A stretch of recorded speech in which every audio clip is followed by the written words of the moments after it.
Hi everyone, welcome to the channel of IPC Induction Physics classes by Imran Khan, and in this video lecture we are going to cover the solved example numerical solution of chapter number 11 magnetic materials. So let's see कौन कौन से examples given है। तो सबसे पहला जो example है that is example number 11.1 और क्या given है यहाँ पर A bar magnet of moment of inertia 500 grams centimeter square makes 10 oscillation per minute in a horizontal plane. What is its magnetic moment if the horizontal component of the earth magnetic field is 0.36 Gauss? तो सबसे पहले एक given condition लिख लेते हैं example 11.11 में क्या क्या है। तो यहाँ पर बोला है कि एक बार मैग्नेट है और उस बार मैग्नेट का जो मोमेंट ऑफ इनर्शिया है, मोमेंट ऑफ इनर्शिया यानी आई कितना गिवन है 500 gram centimetre square, right. Makes 10 oscillation पर मिनट। ऑसिलेशन मतलब कि यहाँ पर क्या गिवन अपने को फ्रीक्वेंसी, नंबर ऑफ ऑसिलेशन कितना है 10 पर मिनट, ये हमें गिवन है। और आगे क्या बोला है what is it magnetic moment, हमें क्या कैलकुलेट करना है मैग्नेटिक मोमेंट यानी स्मॉल m कैलकुलेट करना है। If the horizontal component of the earth magnetic field is, horizontal component of the earth magnetic field मतलब BH ले लेंगे, ठीक है, which is equal to 0.36 Gauss.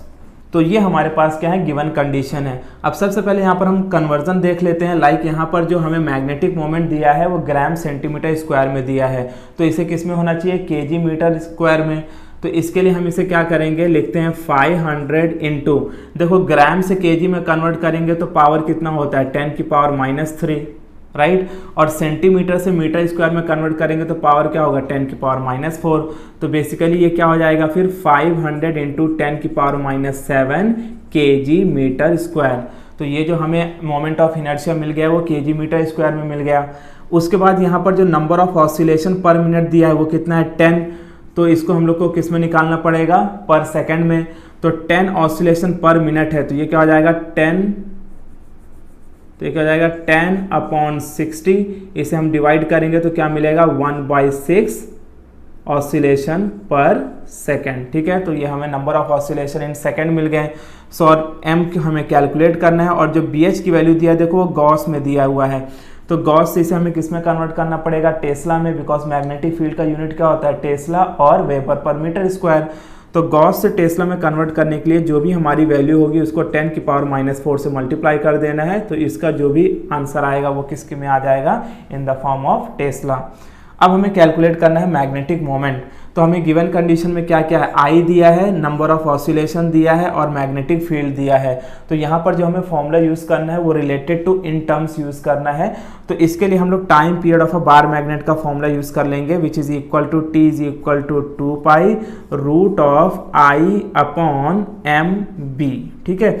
इस फॉर्मूले के हेल्प से हम लोग M को कैलकुलेट कर सकते हैं। तो I क्या है यहाँ पर मोमेंट ऑफ इनर्शिया, B क्या है मैग्नेटिक फील्ड, तो यहाँ पर H ले लेते हैं क्योंकि गिवन हमें यहाँ पर BH दिया है। अच्छा T हमें यहाँ पर गिवन नहीं है, टाइम पीरियड गिवन नहीं है, लेकिन हमें यहाँ पर क्या दिया है फ्रीक्वेंसी दिया है और हमें पता है कि जो फ्रीक्वेंसी होती है वो क्या होती है frequency is the reciprocal of time.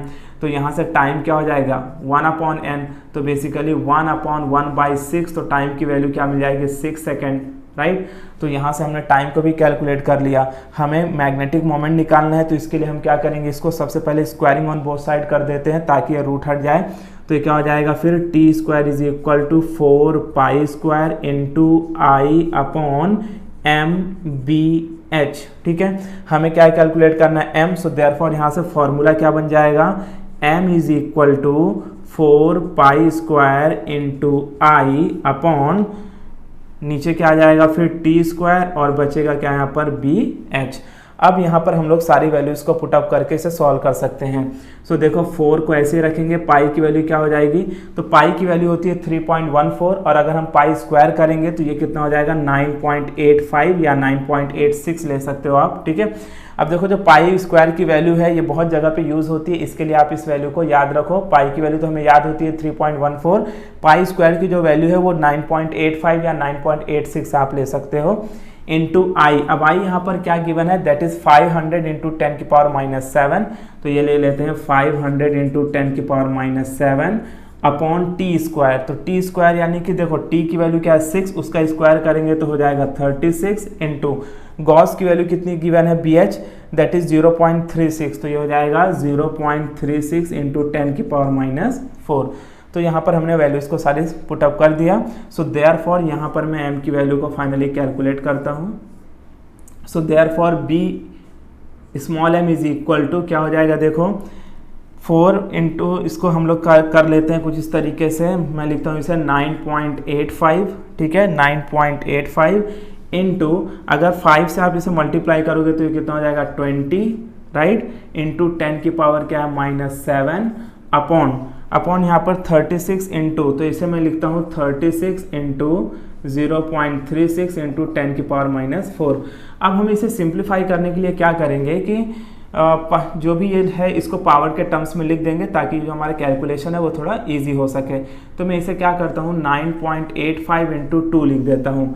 यहाँ पर 30 का मतलब क्या है 10 की पावर 3 और यहाँ पर है क्या 10 की पावर -7 अपॉन, इसको मैं क्या लिखता हूँ 36 इंटू 36 इंटू, यहाँ पर मैंने 2 डिजिट शिफ्ट किए तो पावर कितना आ जाएगा 10 की पावर -2 और ऑलरेडी यहाँ पर पावर है 10 की पावर -4।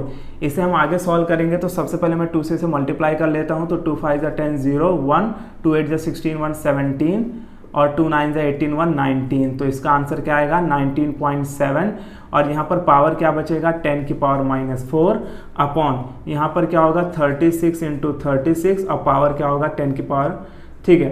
तो यहाँ पर बेसिकली क्या होगा, इसको मैं लिखता हूँ 10 की पावर -2 इंटू 10 की पावर -4, तो यहाँ से 10 की पावर -4 10 की पावर -4 कैंसल, तो फाइनली क्या बचेगा देखो 19.7 अपॉन 36 इंटू 36, 10 की पावर -2 ऊपर जाएगा तो क्या होगा +2, तो अगर +2 इसे मल्टीप्लाई कर देते हैं, 10 की पावर 2 का मतलब क्या होता है 100, तो अगर 100 को इसके अंदर मल्टीप्लाई करेंगे तो क्या हो जाएगा 1970 अपॉन 36 इंटू 36। अब यहाँ पर आपको सिंप्लीफाई करने के लिए क्या करना पड़ेगा, you have to use the log antilog use करना है। देन फाइनली जो आपको आंसर मिलेगा of magnetic moment that will be equal to 1.52 ampere metre square, तो इतना मैग्नेटिक मोमेंट मिलेगा which is equal to 1.52 ampere metre square. अब हम देखते हैं एग्जाम्पल नंबर 11.2 में क्या गिवन है। Calculate the gyromagnetic ratio of electron given that the charge on electron is 1.6 into 10 की power -19 coulomb and mass of electron is 9.1 into 10 की power -31 kg। So example number 11.2, तो हमें यहाँ पर कैलकुलेट क्या करना है गायरोमैग्नेटिक रेशियो। तो सबसे पहले वहाँ पर हमें गायरोमैग्नेटिक रेशियो फाइंड आउट करना है, राइट। और हमारे पास जो गिवन कंडीशन है उसमें क्या बोला है कि जो चार्ज ऑन इलेक्ट्रॉन है उसकी वैल्यू लेना है 1.6 इंटू 10 की power -19 coulomb and the mass of electron is 9.1 into 10 की पावर -31 kg, ठीक है। और हमें कैलकुलेट यहाँ पर क्या करना है gyromagnetic ratio. So therefore gyromagnetic ratio क्या होता है, बेसिकली गायरोमैग्नेटिक रेशियो, ये किसका रेशियो होता है, it is the ratio of magnetic moment यानी orbital magnetic moment upon orbital angular momentum which is equal to क्या मिलता है E अपॉन 2me, यानी कि जो गायरोमैग्नेटिक रेशियो है उसका जो फॉर्मूला है वो क्या है E अपॉन 2me। E का मतलब यहाँ पर क्या है चार्ज ऑन इलेक्ट्रॉन और m का मतलब क्या है मास ऑन इलेक्ट्रॉन, दोनों वैल्यू हमारे पास गिवन है। तो E क्या हो जाएगा यहाँ पर 1.6 इंटू 10 की power -19 upon 2 into mass of electron 9.1 into 10 की पावर -31। अब हम इसे क्या कर सकते हैं, इसे मैं 2 से कट करूंगा तो हो जाएगा 0.8। सो देयरफॉर इसे क्या मैं लिख सकता हूँ 0.8 अपॉन 9.1 इंटू 10 की पावर देखो -19 है और नीचे क्या है 10 की पावर -31, तो ये ऊपर आएगा तो क्या हो जाएगा +31, राइट। अब इसको और हम सिंप्लीफाई करेंगे तो देखो गायरोमैग्नेटिक रेशियो क्या मिलेगा, इसको मैं लिख सकता हूँ 8 अपॉन 91 है ना, पॉइंट हटाएंगे। अब 10 की पावर -19 है और ये 10 की पावर 31 है, इससे अगर हम इसे माइनस करेंगे तो हमें कितना वैल्यू मिलेगा इंटू 10 की पावर +12, राइट। 10 की पावर -19 10 की पावर 31, इससे इसको माइनस करेंगे तो क्या मिलेगा 10 की पावर 12। तो इसे मैं बेसिकली क्या लिख सकता हूँ, इसे हम लोग लिख सकते हैं 80 अपॉन 91 इंटू 10 की पावर 11। अब हमें इसे क्या करना है, इसे हमें सॉल्व करना है। तो सॉल्व करने के लिए आप डिवाइड कर सकते हो या लॉग एंटीलॉग यूज़ कर सकते हो। तो फाइनली जो हमें गायरोमैग्नेटिक रेशियो का आंसर मिलेगा that will be equal to so therefore इसका जो फाइनल आंसर मिलेगा वो कितना मिलेगा 0.88 इंटू 10 की पावर 11। तो इसे अगर हम पॉइंट शिफ्ट करेंगे तो क्या लिख सकते हैं 8.8 इंटू 10 की पावर 10, और इसका जो यूनिट होता है that is coulomb per KG. So this is the gyromagnetic ratio 8.8 into 10 की power 10 coulomb per KG. Now let us see example number 11.2. क्या given है? The region inside a current carrying toroid winding is filled with aluminium having susceptibility X is equal to 2.3 into 10 की power minus 5.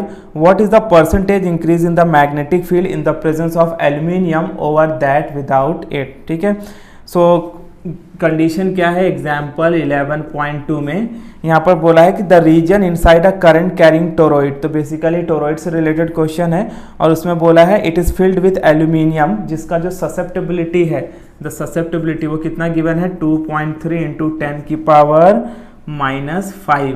Okay, और क्या बोला है हमसे what is the percentage increase in the magnetic field. हमें क्या calculate करना है, percentage increase in magnetic field, ये हमें कैलकुलेट करना है।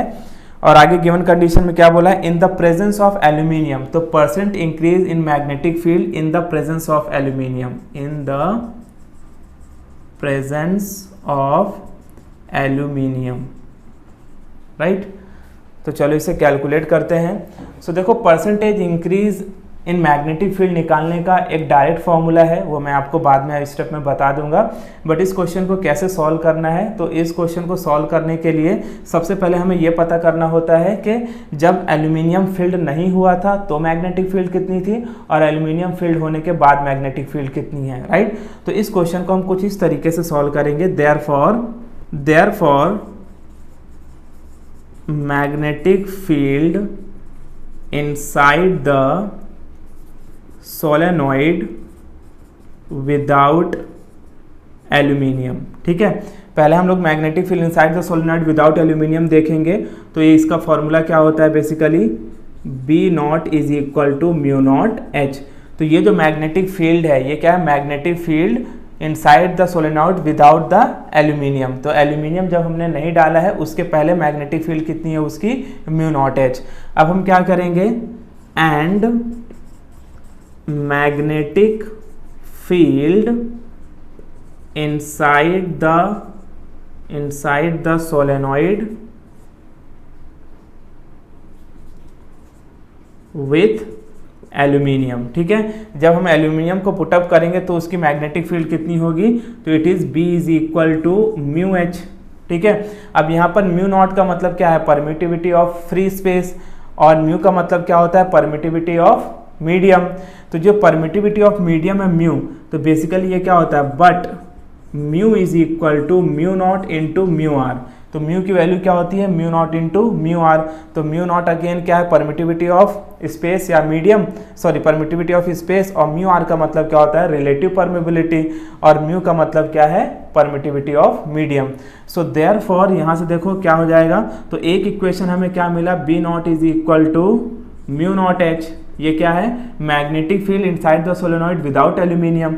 उसके बाद दूसरा फॉर्मूला क्या मिला, B is equal to mu H. ये क्या है, magnetic field inside the aluminium, sorry inside the solenoid with aluminium field. So therefore since हमें पता है कि जो म्यू की वैल्यू है वो म्यू नॉट इंटू आर है, तो इसकी वैल्यू यहाँ पर पुटअप कर देते हैं। तो ये क्या हो जाएगा, mu naught mu R into H. And यहाँ पर जो म्यू आर है इसकी जो वैल्यू होती है वो होती है 1 प्लस एक्स। क्या वैल्यू होती है, 1 प्लस एक्स। एक्स का मतलब यहाँ पर क्या है, ससेप्टेबिलिटी। तो अगर इसकी वैल्यू को मैं यहाँ पर पुटअप करूँ, सो देयरफॉर बी क्या हो जाएगा, देखो B is equal to mu naught 1 plus susceptibility into H. अब हम क्या करेंगे, इसे अंदर मल्टीप्लाई कर लेते हैं। तो ये क्या हो जाएगा, देखो म्यू नॉट को मैं ऐसे रखता हूँ, पहले एच से मल्टीप्लाई करता हूँ, तो ये कितना हो जाएगा, एच प्लस एक्स एच। अब हम म्यू नॉट की अंदर मल्टीप्लाई करते हैं तो क्या हो जाएगा, mu naught H plus mu naught X H. ठीक है, तो ये हमें क्या मिल गया, magnetic field inside the solenoid when the aluminium is filled, right. अब हमें निकालना क्या है, we have to calculate the increase in magnetic field. अब इंक्रीज इन मैग्नेटिक फील्ड कैसे निकालेंगे, देखो, so therefore increase in magnetic field magnetic field is equal to B minus B naught. Increase in magnetic field कैसे निकालेंगे? B minus B naught, यानी magnetic field inside the solenoid when aluminium is field minus magnetic field inside the solenoid when the aluminium is not field. अब यहाँ पर हम इनकी values को put up करेंगे तो देखो क्या हो जाएगा। बी की वैल्यू क्या है? बी की वैल्यू है mu naught H plus mu naught X H, और माइनस बी नॉट की वैल्यू क्या है? म्यू नॉट एच, तो ये हो जाएगा म्यू नॉट एच। तो यहाँ से mu naught H cancel, so therefore increase in magnetic field कितनी मिल रही है? Mu naught X H. ठीक है, तो इतनी हमें क्या मिल गई वैल्यू?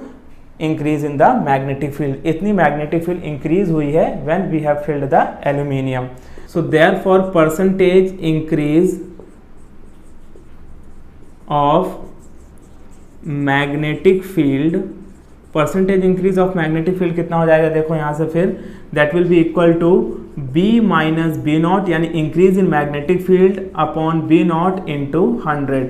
तो ये वो फॉर्मूला है जो नॉर्मली हम लोग परसेंटेज कैलकुलेट करने के लिए यूज़ करते हैं। जैसे हमारे टोटल मार्क्स कितने हैं, उसमें से कितने मार्क्स आए मल्टीप्लाइड बाय 100, तो उसी तरीके से यहाँ पर भी है कि इनिशियल कितने मार्क्स हैं, इनिशियल वैल्यू कितनी है और उसमें से इंक्रीज कितनी हुई है multiplied by 100।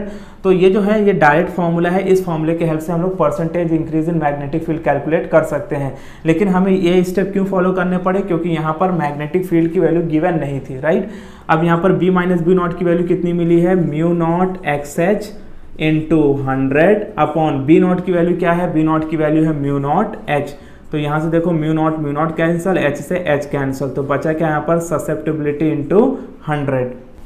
So therefore susceptibility की वैल्यू क्या है? 2.3 इंटू 10 की पावर माइनस 5 इंटू 100, 100 का मतलब क्या है? 10 की पावर 2।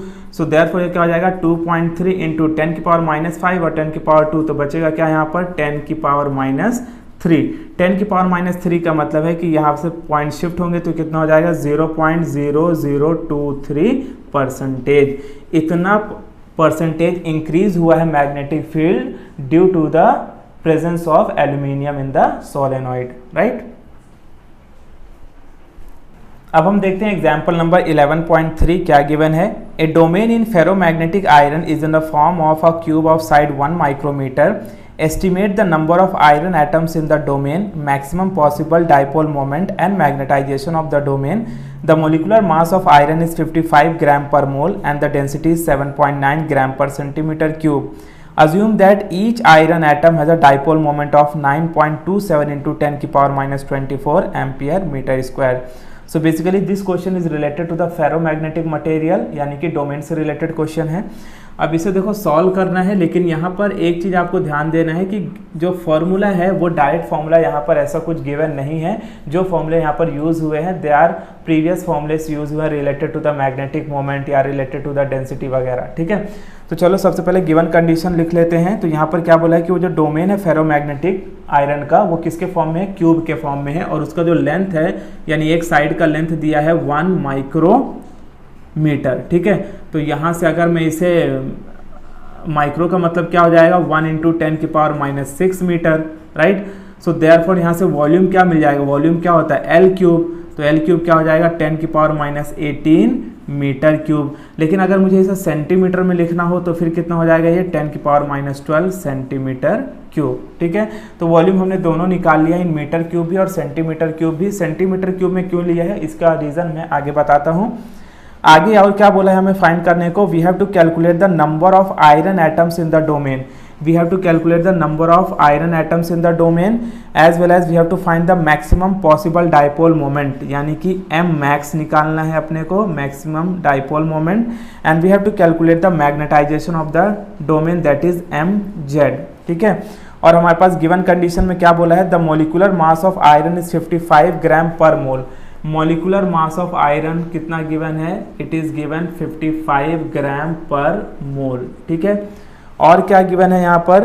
डेंसिटी। डेंसिटी कितनी दी है? इट इज गिवन 7.9 इंटू 10 की ग्राम पर सेंटीमीटर क्यूब।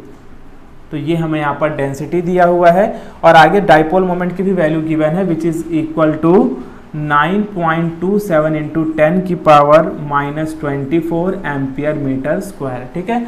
तो ये सारी हमारे पास गिवन वैल्यूज हैं and we have to calculate the number of iron in the domain, maximum magnetic moment and magnetisation. तो सबसे पहले हमें n कैलकुलेट करना है। अब n कैलकुलेट करने के लिए हमें क्या क्या चीज़ें चाहिए, we have to calculate the mass of the iron cube, उसके बाद Avogadro's number divided by the molecular mass of iron.